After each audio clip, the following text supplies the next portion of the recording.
Hello दोस्तों, स्वागत है आपका आप ही के अपने channel B R Uday classes पे। और दोस्तों, आज की इस क्लास के अंदर हम लोग क्लास 10th साइंस के टॉप 14 ऑब्जेक्टिव क्वेश्चन को करेंगे, यानी कि 40 बहुत ही ज़्यादा इंपॉर्टेंट ऑब्जेक्टिव क्वेश्चन को करेंगे।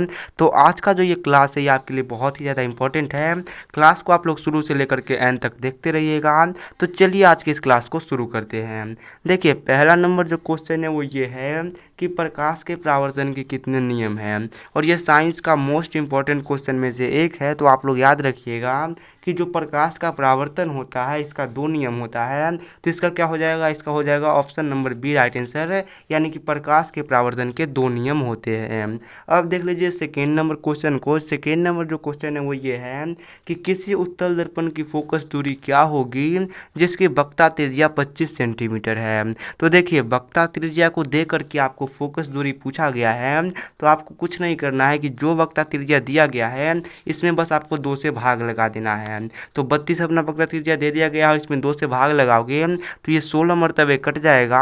और 16 में जब उत्तल दर्पण है तो प्लस होगा, जो कि ऑप्शन नंबर सी में है। तो ऑप्शन नंबर क्या हो जाएगा इसका, सी राइट आंसर। अब जो अगला क्वेश्चन है वो ये है कि श्वसन किस प्रकार की अभिक्रिया है। तो ये भी इम्पोर्टेंट क्वेश्चन है, आप लोग याद रखिएगा कि जो श्वसन होती है ये एक प्रकार की उपचयन अभिक्रिया होती है। तो इसका क्या हो जाएगा, इसका हो जाएगा option number A right answer. और साथ ही आप लोग याद रखिएगा कि उपचयन अभिक्रिया का मतलब होता है ऑक्सीकरण अभिक्रिया। तो ऑक्सीकरण अभिक्रिया को हम लोग उपचयन अभिक्रिया भी कहते हैं। उसके बाद जो 4 नंबर क्वेश्चन है वो ये है कि प्रकाश गमन करता है। तो बताइए कि जो प्रकाश होता है यानी कि लाइट होता है ये कैसी रेखा में गमन करता है। सीधी रेखा में करता है, तिरछी रेखा में, या फिर टेढ़ी मेढ़ी रेखा में, या फिर इनमें से कोई नहीं। तो याद रखिएगा कि जो प्रकाश होता है ये हमेशा सीधी रेखा में गमन करता है। तो इसका क्या हो जाएगा, इसका हो जाएगा option number A right answer.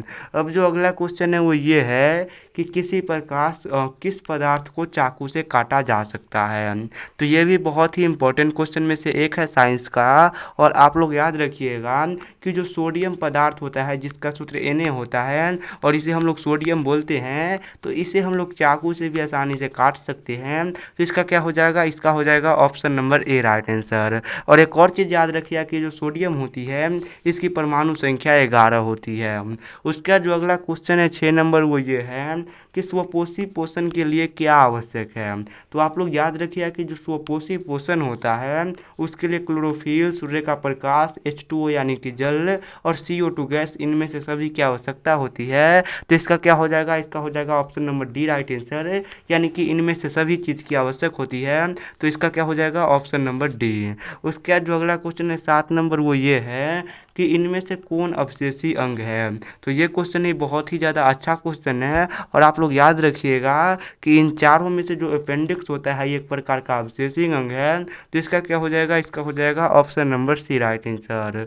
उसका जो 8 नंबर क्वेश्चन है वो ये है कि हमारे शरीर में pH कितने परास के बीच कार्य करता है। तो ये भी बहुत ही अच्छा क्वेश्चन है और आप लोग इसे ध्यान से याद कीजिएगा कि जो हमारा शरीर होता है इसके अंदर जो pH परास होता है ये 7 से लेकर के 7.8 के बीच कार्य करता है। तो इसका क्या हो जाएगा, इसका हो जाएगा option number B right answer. अब जो अगला क्वेश्चन 9 नंबर क्वेश्चन है वो ये है कि समतल दर्पण की फोकस दूरी क्या होती है। तो आप लोग याद रखिए कि जो समतल दर्पण यानी कि प्लेन मिरर होता है इसकी फोकस दूरी क्या होती है। तो इसकी फोकस दूरी अनंत होती है जिसे हम लोग इन्फानाइट भी कहते हैं। तो 9 नंबर का क्या हो जाएगा, 9 नंबर का हो जाएगा option number A right answer. समतल दर्पण की जो फोकस दूरी होती है ये अनंत होती है। उसके बाद जो अगला क्वेश्चन है वो ये है कि स्पेक्ट्रम में किस रंग का झुकाव सबसे अधिक होता है। तो अगर आपने स्पेक्ट्रम देखा होगा तो आप वहाँ पे साफ साफ देख सकते हैं कि जो बैगनी कलर होता है इसका झुकाव सबसे अधिक होता है और लाल कलर का झुकाव सबसे कम होता है। तो ये दोनों आप लोग याद रखिएगा कि स्पेक्ट्रम में सबसे अधिक झुकाव बैगनी कलर का होता है और सबसे कम झुकाव लाल कलर का होता है। अगला जो क्वेश्चन है वो ये है कि मनुष्य के आहार नाल की लंबाई कितनी होती है। तो जो मनुष्य यानी कि ह्यूमन होता है उसका जो आहार नाल की लंबाई होती है ये कितनी होती है। तो ये 8 से 10 मीटर तक की होती है। तो इसका क्या हो जाएगा, इस क्वेश्चन का हो जाएगा option number A right answer, 8 से 10 मीटर। उसके बाद जो अगला 13 नंबर क्वेश्चन है वो ये है कि कौन विद्युत का सर्वोत्तम सुचालक है। सर्वोत्तम का मतलब होता है सबसे अच्छा, और ये क्वेश्चन ही बहुत ही अच्छा है। तो आप लोग याद रखिएगा कि जो Ag यानी कि चांदी होता है, Ag हम लोग किसको बोलते हैं, तो Ag हम लोग बोलते हैं चांदी को। और ये जो चांदी होता है ये विद्युत का सर्वोत्तम सुचालक होता है, मतलब करंट का सबसे अच्छा चालक होता है। तो इसका क्या हो जाएगा, इसका हो जाएगा option number B right answer. अगला जो क्वेश्चन है वो ये है कि निम्न में से कौन पदार्थ लेंस बनाने के लिए प्रयुक्त नहीं किया जा सकता। तो बताइए कि इन चारों में से कौन ऐसा पदार्थ है जिसको लेकर के हम लोग लेंस नहीं बना सकते हैं। तो ये क्वेश्चन ही बहुत बार एग्जाम के अंदर पूछा गया है, और आप लोग याद रखिए कि जो मिट्टी होता है इससे हम लोग लेंस नहीं बना सकते। तो इसका क्या हो जाएगा, इसका हो जाएगा option number D right answer. मिट्टी से हम लोग लेंस नहीं बना सकते। अगला जो क्वेश्चन है वो ये है कि क्लोरोफिल वर्णक का रंग कैसा होता है। तो देखिए जो क्लोरोफिल वर्णक होता है इसका जो कलर होता है ये हरा होता है, और ये जो क्लोरोफिल होता है ये पत्तियों में पाया जाता है। और पत्तियों में जब ये पाया जाता है तो यही कारण है कि ये पत्ती जो हम लोगों को हरा हरा दिखाई देता है। तो पत्ती हरा हरा क्यों दिखाई देता है, क्योंकि क्लोरोफिल हरा होता है और ये पत्ती के अंदर पाया जाता है, इसीलिए हमें पत्ता भी हरा कलर का दिखाई देता है। अगला जो क्वेश्चन है वो ये है कि नेत्र द्वारा वस्तु का कैसा प्रतिबिंब बनता है। तो देखिए नेत्र यानी कि जो आँख होता है उसके द्वारा वस्तु का प्रतिबिंब यानी कि इमेज कैसा बनता है। तो याद रखिए कि नेत्र द्वारा वस्तु का जो प्रतिबिंब होता है ये वास्तविक बनता है, उल्टा बनता है और छोटा बनता है। कैसे बनता है, तो वास्तविक भी बनता है, उल्टा ही बनता है और छोटा ही बनता है। तो इसका क्या हो जाएगा, इसका हो जाएगा option number D right answer. अगला जो क्वेश्चन 17 नंबर है ये बहुत ही इंपॉर्टेंट क्वेश्चन में से एक है, और क्वेश्चन ये है कि विभवांतर का एसआई मात्रक क्या है। तो आप लोग याद रखिए कि जो विभवांतर होता है इसका एसआई मात्रक क्या होता है, इसका एसआई मात्रक वोल्ट होता है। और साथ ही आप लोग ये भी याद रखिए कि जो ओम होता है ये प्रतिरोध का एसआई मात्रक होता है, जो कुलम्ब होता है ये आवेश का एसआई मात्रक होता है, और जो एम्पियर होता है ये विद्युत धारा यानी कि इलेक्ट्रिक करंट का एसआई मात्रक होता है। अब जो अगला क्वेश्चन है वो ये है कि मिल्क ऑफ मैग्नीशिया का पीएच मान कितना होता है, और ये भी इम्पोर्टेंट क्वेश्चन में से एक है। तो आप लोग ध्यान से याद करोगे कि जो मिल्क ऑफ मैग्नीशिया होता है इसका पीएच मान कितना होता है, 10.5 के बराबर होता है। और पीएच मान के संबंधित आपको 3-4 क्वेश्चन पूछे जाएंगे। पहला क्वेश्चन तो ये कि अम्ल का पीएच मान कितना होता है। तो याद रखिए कि अम्ल का पीएच मान 7 से कम होता है। और दूसरा क्वेश्चन ये पूछेगा कि भस्म का पीएच मान कितना होता है। तो जो भस्म होता है इसका पीएच मान 7 से अधिक होता है। और तीसरा पूछेगा कि लवण का एसआई मात्रक कितना होता है। तो लवण का एसआई मात्रक 7 के बराबर होता है। अगला जो क्वेश्चन है वो ये है कि कूटपाद किस में पाया जाता है। तो ये भी इम्पोर्टेंट क्वेश्चन है जो कि बायोलॉजी से आता है। तो आप लोग याद रखिए कि जो कूटपाद होता है ये अमीबा में पाया जाता है। तो इसका क्या हो जाएगा, इसका हो जाएगा option number C right answer. और एक और क्वेश्चन पूछेगा कि अमीबा अपना भोजन किसके द्वारा पकड़ता है। तो याद रखिए कि जो अमीबा होता है ये अपना भोजन कूटपाद के द्वारा ही पकड़ता है। अगला जो क्वेश्चन है वो ये है कि सल्फ्यूरिक अम्ल का रासायनिक सूत्र क्या होता है। तो देखिए यहाँ पे सल्फ्यूरिक अम्ल का रासायनिक सूत्र पूछा है। तो आप लोग याद रखिए कि जो सल्फ्यूरिक अम्ल होता है इसका रासायनिक सूत्र क्या होता है, H2SO4 होता है, जो कि ऑप्शन नंबर सी में है। तो ऑप्शन नंबर इसका क्या हो जाएगा, राइट आंसर हो जाएगा। ऑप्शन नंबर सी नहीं, ऑप्शन नंबर बी में है, तो option number B right answer हो जाएगा। 21 नंबर जो क्वेश्चन है वो ये है कि कौन सा धातु कमरे के ताप पर द्रव अवस्था में रहता है। तो ये क्वेश्चन ही बहुत ही इंपॉर्टेंट क्वेश्चन है। और आप लोग याद रखिएगा कि अगर धातु के बारे में बात करें तो आप लोग कहिएगा कि पारा हुआ धातु है जो कमरे के ताप पर द्रव अवस्था में रहता है। लेकिन सेम क्वेश्चन पूछेगा कि कौन सा अधातु कमरे के ताप पर द्रव अवस्था में रहता है। तो अगर अधातु के बारे में पूछे तो आप लोग ब्रोमीन आंसर दीजिएगा, लेकिन यहाँ पे धातु के बारे में पूछा है तो हमारा आंसर पारा होगा। तो इसका क्या हो जाएगा, option number B right answer. अगला जो क्वेश्चन है वो ये है कि किसी लेंस द्वारा उत्पन्न आवर्धन का एसआई मात्रक क्या है। तो ये भी इंपॉर्टेंट क्वेश्चन है जिसमें आपको आवर्धन का एसआई मात्रक बताना होता है। और आप लोग याद रखिएगा कि लेंस द्वारा जो उत्पन्न आवर्धन होता है इसका कोई भी एसआई मात्रक नहीं होता है, मतलब ये मात्रक विहीन होता है। तो इसका क्या हो जाएगा, इसका हो जाएगा option number D right answer. उसके जो 23 नंबर क्वेश्चन है वो ये है कि निर्वात में प्रकाश की चाल कितनी होती है। तो सबसे पहला तो क्वेश्चन ऐसे बनेगा कि प्रकाश की चाल सबसे अधिक किस में होती है। तो याद रखिए कि प्रकाश की चाल सबसे अधिक निर्वात में होती है। और निर्वात में प्रकाश की चाल कितनी होती है, तो निर्वात में प्रकाश की चाल 3 × 10⁸ मीटर पर सेकेंड होती है, या फिर इसी को हम लोग कहते हैं कि 3 लाख किलोमीटर प्रति सेकेंड होता है। उसके बाद जो अगला क्वेश्चन है वो ये है कि आवर्त सारणी में कितने आवर्त होते हैं। तो ये क्वेश्चन ये बहुत ही अच्छा क्वेश्चन है। आप लोग याद रखिएगा कि जो आवर्त सारणी होता है इसके अंदर आवर्तों की संख्या कुल मिलाकर के 9 होती है। और यही क्वेश्चन पूछे कि आवर्त सारणी के अंदर वर्ग की संख्या कितनी होती है, तो याद रखिएगा कि वर्गों की संख्या 18 होती है। तो अगर वर्ग की संख्या बारे में पूछा गया है तो आप लोग कहिए कि 18 होती है। यहाँ पे आवर्तों के बारे में पूछा है तो हम लोग कहेंगे कि आवर्त 9 होते हैं। अगला जो क्वेश्चन है वो ये है कि मानव हृदय का औसत प्रकुंचन दाब लगभग कितना होता है। तो आप लोग याद रखिएगा कि मनुष्य का जो दिल यानी कि मनुष्य का हृदय होता है इसका जो औसत प्रकुंचन दाब होता है ये कितना होता है, 120 mmHg होता है। तो इसका क्या हो जाएगा, इसका हो जाएगा option number A right answer. और साथ ही आप लोग ये भी याद रखिएगा कि ये प्रकुंचन दाब अगर बढ़ जाए तो क्या होता है, तो बीपी हाई हो जाता है, और ये प्रकुंचन दाब अगर घट जाए तो बीपी लो हो जाता है।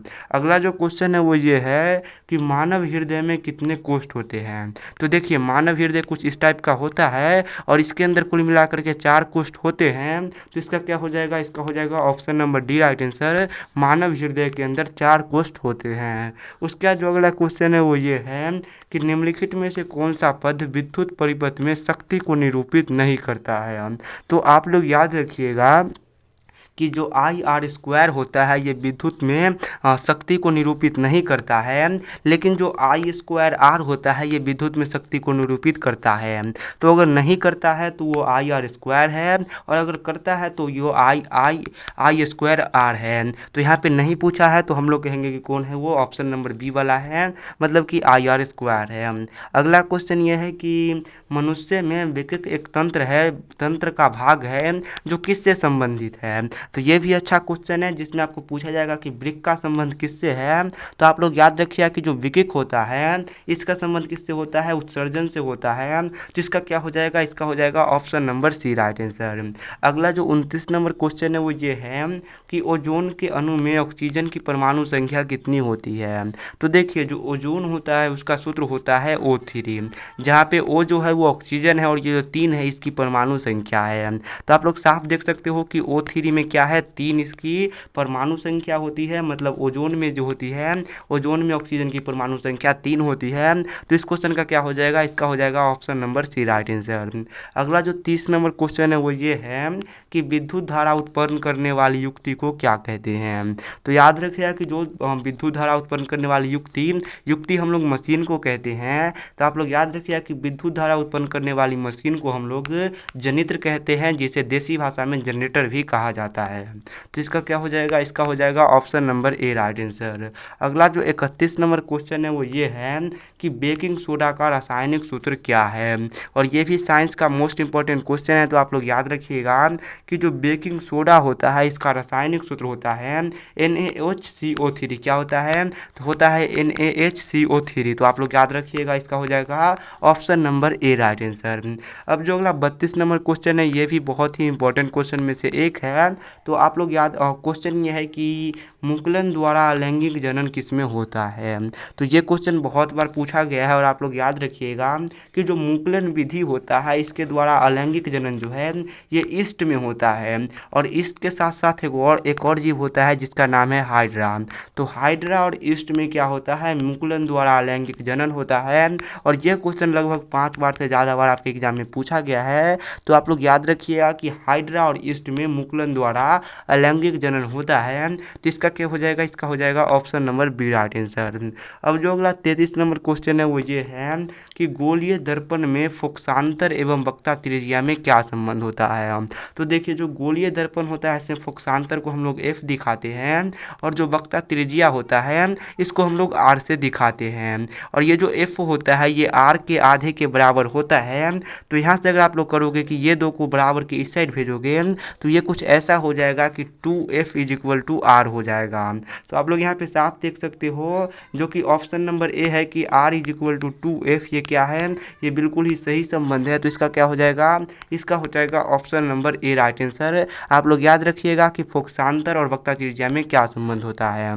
अगला जो क्वेश्चन है वो ये है कि अति भारण के समय विद्युत धारा का क्या मान होता है। तो देखिए अति भारण कब होता है, तो जब तार में अधिक करंट दौड़ने लगता है तो उसे हम लोग अति धारण कहते हैं। और करंट का मान क्या पूछा है, तो जब करंट का मान अधिक होगा तभी तो अति भारण होगा। मतलब कि अति भारण के समय जो विद्युत धारा यानी कि करंट का मान होता है ये बहुत अधिक बढ़ जाता है। तो इसका क्या हो जाएगा, option number C right answer. अब इसी से रिलेट करके क्वेश्चन पूछता है कि अति भारण के समय प्रतिरोध जिसको हम लोग आर से दिखाते हैं इसका मान क्या होता है। तो अगर प्रतिरोध के बारे में पूछे तो आप लोग कहिएगा कि उसका मान बहुत कम जाता है और विद्युत धारा का मान बहुत अधिक बढ़ जाता है। उसका जो 35 नंबर क्वेश्चन है वो ये है कि ऊर्जा का अंतिम स्रोत क्या है। तो देखिए आप लोग जितना भी ऊर्जा देखते हो जैसे कि विद्युत वगैरह, इस सब का जो अंतिम स्रोत है ये कौन है, सूर्य है। सूर्य से ही पृथ्वी पर ऊर्जा आता है। तो इसका क्या हो जाएगा, इसका हो जाएगा option number C right answer. और ऊर्जा का अंतिम स्रोत सूर्य है। उसके बाद जो अगला क्वेश्चन 36 नंबर है वो ये है कि ग्लूकोज के एक अणु में ऑक्सीजन के कितने परमाणु होते हैं। तो देखिए ग्लूकोज का सूत्र होता है C6H12 और O6। तो आप लोग यहाँ पे साफ साफ देख सकते हो कि जो O है यानी कि ऑक्सीजन है इसका कितना है, तो इसका 6 परमाणु संख्या होता है। तो इसका हो जाएगा option number C right answer. उसके बाद एक और क्वेश्चन पूछेगा कि ऑक्सीजन को हटा करके पूछेगा कि जो कार्बन होती है इसकी कितनी होती है। तो आप लोग को बस सूत्र याद रखना है कि C6 होता है, H12 होता है और O6 होता है। तो इसमें आप लोग कार्बन का भी देख लो, ये 6 होता है और जो अपना हाइड्रोजन होता है इसका 12 होता है। तो कार्बन का पूछे तो 6, ऑक्सीजन का पूछे तो 6 और अगर हाइड्रोजन का पूछे तो 12। अगला जो क्वेश्चन है वो ये है कि हीलियम कैसा तत्व है। तो बहुत ही इंपॉर्टेंट क्वेश्चन है, आप लोग याद रखिएगा कि जो हीलियम होता है इसका सूत्र होता है He और ये जो तत्व होता है ये एक प्रकार का अक्रिय तत्व होता है। तो इसका क्या हो जाएगा, इसका हो जाएगा option number A right answer. अगला जो क्वेश्चन 38 नंबर है वो ये है कि निम्नलिखित में से कौन एक उभयलिंगी जंतु है। उभयलिंगी जंतु हम लोग वैसे जंतु को कहते हैं जिसके एक ही शरीर में नर और मादा दोनों पाई जाती है। तो आप लोग याद रखिएगा कि अगर हम इन चारों में से देखें तो जो केचुआ होता है एक प्रकार का उभयलिंगी जंतु होता है। तो इसका क्या हो जाएगा, इसका हो जाएगा option number A right answer. अगला जो है 39 नंबर क्वेश्चन वो ये है कि पौधों में भोजन का परिवहन कैसे होता है। तो ये भी बहुत ही अच्छा क्वेश्चन है और आप लोग याद रखिए कि जो पेड़ पौधे होते हैं इनमें जो भोजन होता है उसका परिवहन होता है फ्लोएम के द्वारा। उसके बाद अगला क्वेश्चन एक और पूछेगा कि पौधों में जल का परिवहन किसके द्वारा होता है। तो याद रखिए कि जल का परिवहन जाइलम द्वारा होता है और भोजन का परिवहन फ्लोएम द्वारा होता है। ये दोनों ही क्वेश्चन इंपॉर्टेंट है तो आप लोग इसे याद रखिएगा। फिलहाल के लिए इस क्वेश्चन का क्या हो जाएगा, option number B right answer होगा।